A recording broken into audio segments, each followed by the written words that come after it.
Ha! You thought you're getting off, didn't you? You thought you could get out of this series without talking about capitalism. We're here with the Mexicans. You thought wrong. We brought the Vaqueros. You're going to eat your veggies today. Yeah. And yeah. Welcome to another episode of Unbound, the podcast that explores the intersection of pop culture and the steamy world of romance literature. I'm Adriana Herrera, a novelista who loves to write about hot and horny Latinos. And I'm Nikki Payne, and I bring you steamy romance inspired by high school classics. In this episode, we're heading south of the border, or rather just west. Our series right now is about how the West was won, and we're examining the West through a different lens. So here's a juicy factoid for you. The West is just Mexico, y'all. In the past, Hollywood movies have painted Mexico as this wild, lawless land, and it makes a case for American expansionism. It's like, hey, let's just take over because it's a fucking mess down there. Or another classic that they love to throw out there every once in a while is they're not doing anything with that land. Which leads us to one of the themes we'll be exploring in this episode, Cowboys as a product of capitalism and ranching, because we like to keep things light on this podcast. With a side of land occupation. And another one is our cowboy romances or vaqueradas in Mexico, just tales of class struggle. Again, keeping it light on this last episode of our podcast for the season. Yes, my vote is yes. Cowboys are just the tentacles of ranchers with better PR. And nobody actually lays this bare better than the Mexican media. We're going to talk about telenovelas. We're going to talk about romance novels. We're going to talk about the border. And we are going to actually also talk about some academic work. Again, like we said, nice and chill. And you know what, Nikki? I think this might be the right moment for me to break a shocking truth to the people. I don't think we're ready. I don't know. Buckle yourselves in. I think this is the right moment to bring up that Latina people, we got white people too. What are you talking about, girl? I know. Shocking. But we are... All my life there have been whites, browns, and blacks. What are you doing to me? I mean, like now, like everything in disarray now that I've said that. But we're going to get into it. And even the white Latinas are catching some strays today. Stick with us because we've got some stories, history, and maybe even a bit of escándalo. All right, the tease this, y'all. The Marlboro Man is a remix. The OG is the Michoacan Man. Imagine your cowboy rounding up the cattle, bringing down steers, taming wild broncos is something we all know. But did you also know that these skills were first perfected by vaqueros, the Mexican ranch hands working for wealthy Spanish conquistadors and hacendados in the 16th century? Because you guys had to know that Americans didn't actually invent white supremacy. By the time Elizabeth the Great figured it out, Isabel la Católica was licensing franchises. Oh, God. Burn. No, this is true because Martin Sandler, in his book Vaqueros, America's First Cowboys, he argues that the Central American cowherders preceded the cowboys by centuries. So according to Sandler, the vaquero lacked status and remained a pretty poorly paid laborer for hundreds of years. But these guys were the real deal. They rode barefoot, they developed the expertise needed for the dangerous work, and they were master horsemen. Fast forward a few hundred years, and these vaqueros shared their know-how with the inexperienced cowboys from the American West. The cowboys did what they should, and they adopted their techniques, their distinctive clothing, tools, and even the lingo. And in American media, the Mexican, like capital T, capital M, represents folks we have to clear out to make the space safe for manifest destiny. But in actuality, the West belonged to the Vaqueros. Vaqueros really are as much of a myth in telenovelas as they are in American media. The take them or leave them vaquero is still very much alive. Fuego en la Sangre, for instance, a Mexican remake of Pasión de Gavilanes, one of my favorite Colombian telenovelas.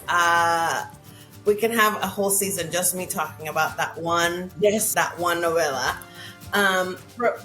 Revolves around three brothers seeking revenge for their sister's mysterious death. They infiltrate the hacienda of the wealthy and influential family, only to fall in love with the three daughters. Adriana, the shit they start in that telenovela. It is unhinged. And Juan Reyes, that cowboy, that vaquero. Just a moment of breath. Just a moment of like exhalations. Just exhale and just as we release our ovaries. Okay. But the real elephant in that room for that telenovela is actually class. Exactly. And I mean, it's such a theme in the genre of vaqueradas.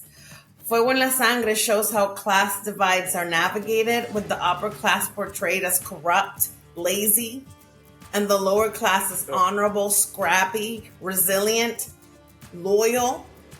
And it mirrors the social history of the vaquero, who, despite his skills and bravery, and basically creating the skill set and the survival skills that like Americans needed to conquer the West, they were never given the status that he deserved. This is not only an example in this is not just this example with Pasión de Gavilanes or en Fuego en la Sangre, but so many Mexican telenovelas about vaqueros focus on that impenetrable class divide. That there is an usurper who wants what the wealthy have, or evil rich folks who want to maintain that status quo. Fuego en la Sangre is really a core story in the Mexican Western. The poor engaging in that vigilante justice because the system just won't serve them. The system won't serve them. So there's justice, but there's also love. There are love stories, and we have, oftentimes in telenovelas, there's the man from humble means. And this is the one who knows the land best, who knows how to do the work. We'll come back to this because this is an important aspect of the West in general. The one who can actually tame the wild things on the ranch. Which brought a thought to my head earlier about domestication and domination as a through line. Not only in American Westerns, but in vaqueradas too. Like something that is kind of a core story in romance specifically having to do with the West is this man that has like the ability to tame, right? Like there's always these like very interesting symbolism and parallels with the wild colt that nobody can get like to ride. Yes. And then the wild girl from the big house that nobody can get to calm down. Come on. But he can get her to ride. So that there is something very seductive here in this narrative around the men who come from a poor background would be the ones to kind of like take in hand this girl who like is kind of out of control.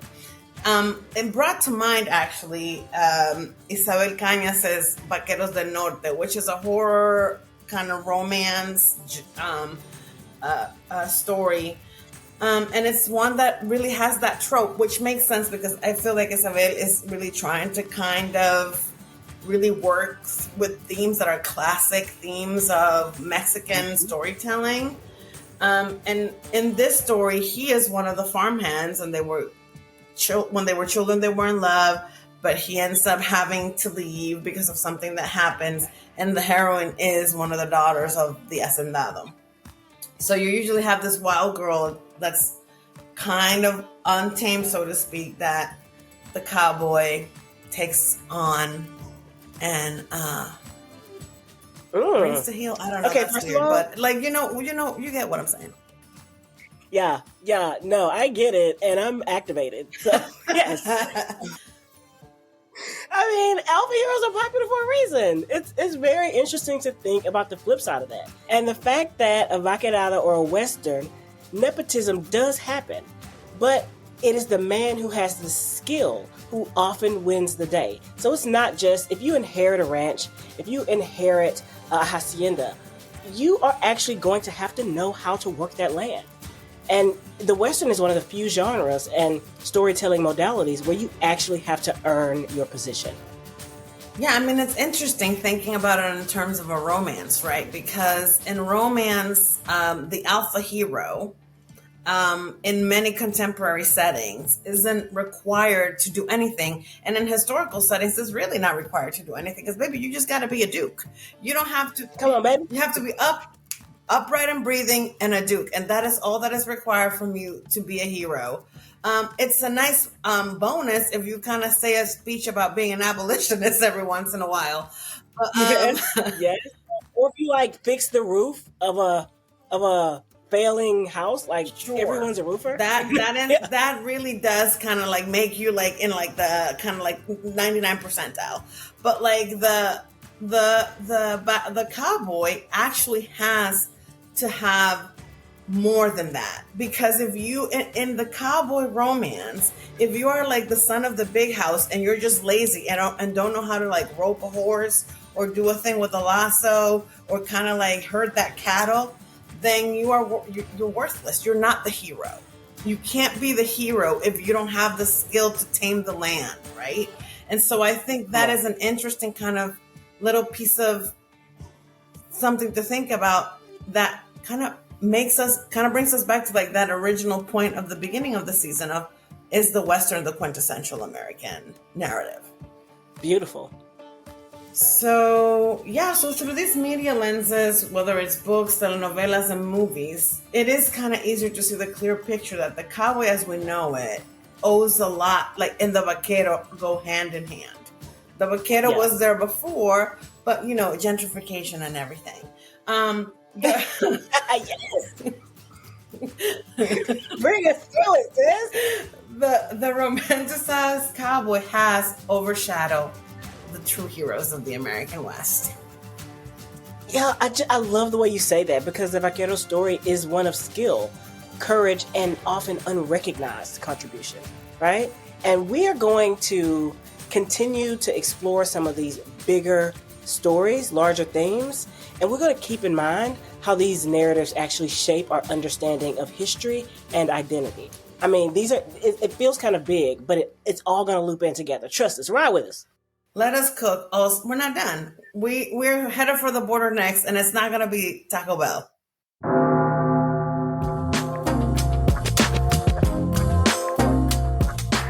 So we've seen how the vaquero culture deeply influenced the cowboy mythos, but I think it goes deeper, and a lot of it revolves around the border. Exactly. Y'all, let's talk about the border. The border between Mexico and the U.S.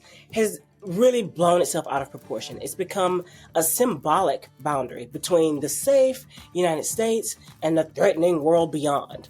We're in an election year right now, so politicians and pundits often use the border to signal like their stance on safety and security, like framing it as defense or a line against various supposed threats, criminals, drug traffickers, even diseases. It's the narrative of invasion, which is a tried and true one, especially in the Western. But as always, it's more complicated than that. Always. Okay, if anyone grew up in Texas, you know that we were like stapled to our chair and forced to learn so much Texas history. But this is like, it's all coming back. It's kicking in against my will, because if we remember, in the early years of the Republic, there wasn't really a clear border. It was just like, vibes, right? Just this amorphous Western frontier. But all that shit changed in 1824 when the Mexican government enacted a colonization law. They're enticing Anglo-American settlers into Texas with super generous land grants, right? It's like, come on, white people, let's settle. What's the worst that could happen? We all know what the worst that could happen is. So, like many Latin American countries actually did this in an attempt to whiten the indigenous and African population. So Mexico is not like new for doing this. And so all of these Anglo settlers come in. We'll call them proto-Texans. And the thing that they didn't like was that Mexico had already abolished slavery and attempted to enforce it, and they were pissed off about this. So by 1836, they revolted, declared independence from Mexico. Bada boom, bada bing, we have Texas. I love how you said that. But I mean, I think like the idea, like this, like the settling piece and the division is so seductive. Like, I mean, thinking about even Hispaniola, where I'm from, is a very small island, and even we have a border between the Dominican Republic and Haiti in a space that small. You still have that division, and it all comes down to race, and it all comes down to socioeconomic conditions, which is interesting. I mean, if you thought we were just going to talk about romance novels and how cute they are, no, this not in this episode. Not today. You gonna learn today, sis.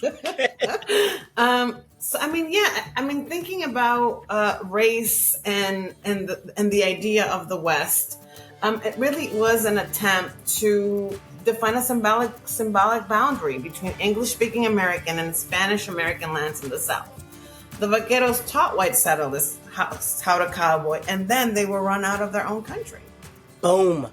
Boom. Our cowboy books, movies, television, and that includes romance, they rely a lot on this concept of like holding the line against lawlessness. We talked about like the sheriff or the cowboy who ends up having to create order in a town. Think of how you see the Mexican capital T, capital M, represented in the golden age of Westerns. There's always like a simple, beautiful character. I'm going to call her Maria de Guadalupe.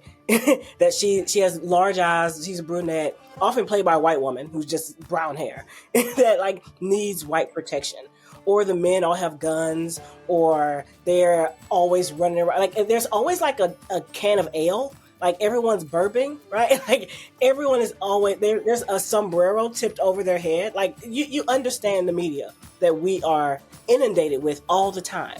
Yeah, I mean, it's interesting, like that piece of kind of like the browner you are in a Western, the least likely you are to be able to have some kind of like chance of making it in the West, even though you have been there for hundreds of years already. Yeah. You know what I mean? Like the idea that in the media, how the Western has been constructed, the Maria de Guadalupes or like the Ramons or like the Juans are the ones most likely to not be there by the end of the movie.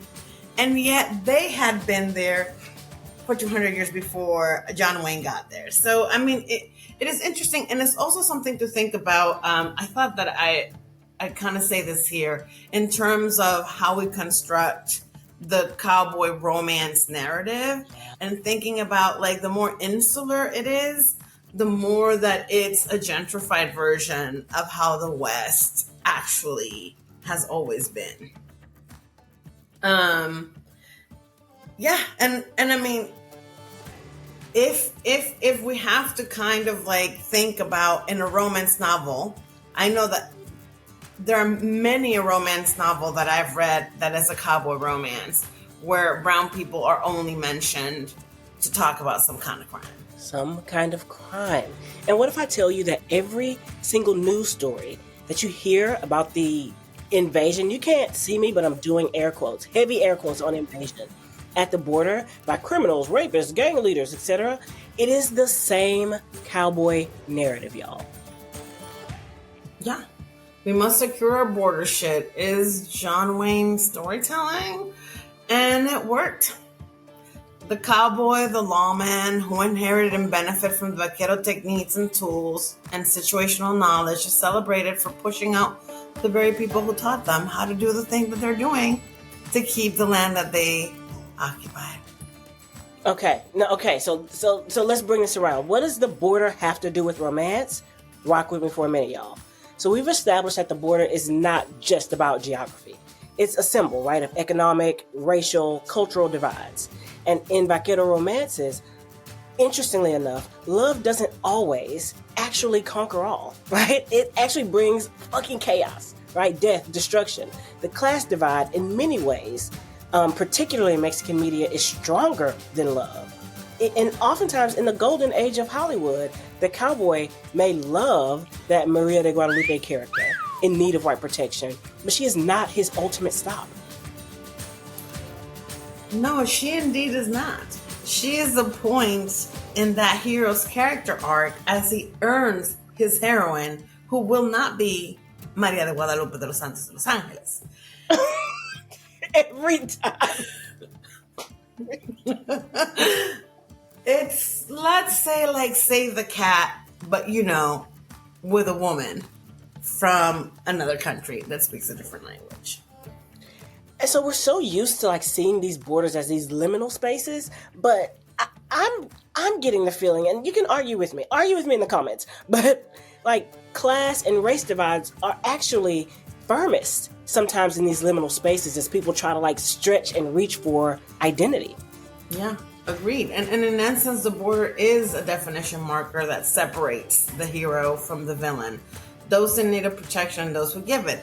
Who is on what side of good and evil? I mean, it is a literal physical line that is defining where good is and where evil is, when light is and where darkness is. And guess where the lightness is and where the darkness is? Come on. It's always the same one. It's always the same place. Spoiler alert. Spoiler alert. It's always south. In a lot of stories we read and the media that we watch, love upends the social order if it intersects with class and race. Like, I mean, to me, like, and even when you think about movies like classic movies like The Searchers with John Wayne, I mean, it is like these righteous men, kind of going into like that darkness to extract that one innocent woman that was like taken from them into like the hands of like the savages, quote unquote. I am also doing air quotes even though you can't see me. So I mean, it is kind of like the construct almost. Like in certain ways, like these things have become part of the conventions of the genre. Yeah. And in telenovelas, we see this as well. That line may not be associated with someone from a different country. Oftentimes that line, that deep border, that mark kind of etched in stone is class. And oftentimes when individuals go across that line and across that border, all hell breaks loose. And it tells us a story about who deserves love, who deserves a happily ever after, and who actually deserves their comeuppance. Honestly, everything I need to know about love, I learned from a telenovela. Don't do it, girl. He will sleep with your sister and plot to kill your father. He will do it. He will do it. And I mean, the West is a hell of a drug. Hell of a drug.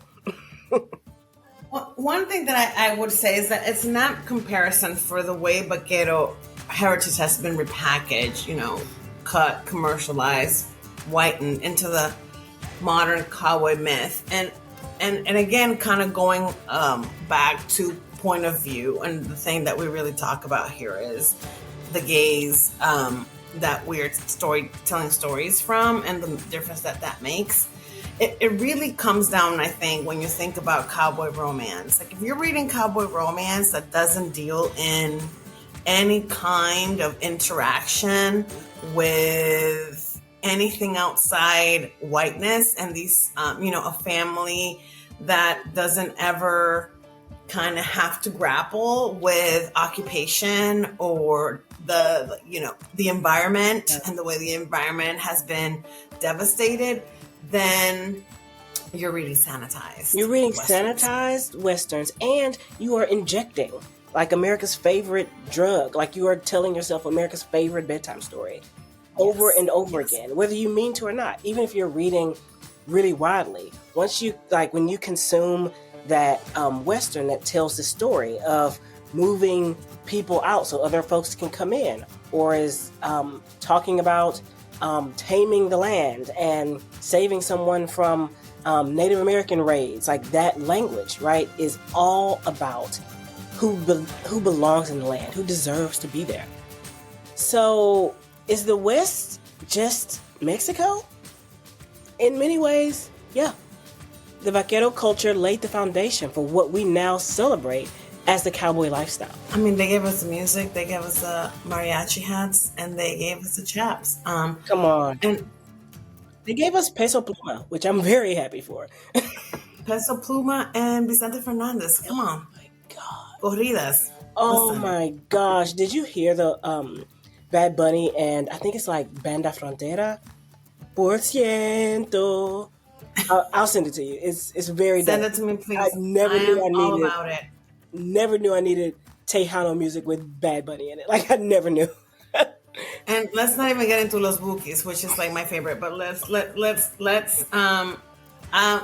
as much as I have loved this venture into the West, I am ready to go back east because it's hot. It's summer. Are we done with the West? I think we are. Okay. Look.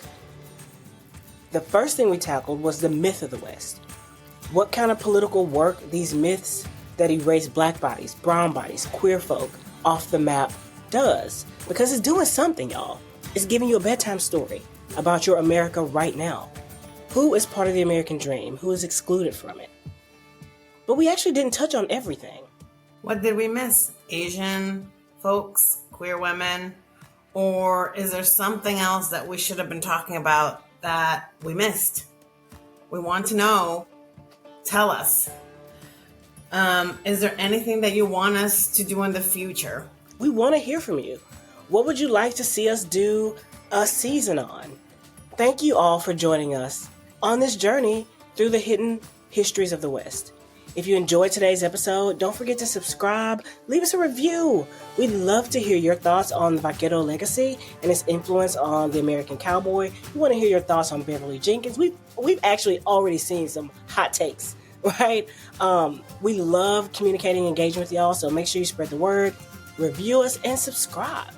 And we might have some fun stuff for next season to be able to keep this community growing and going. Until then, keep your hearts unbound.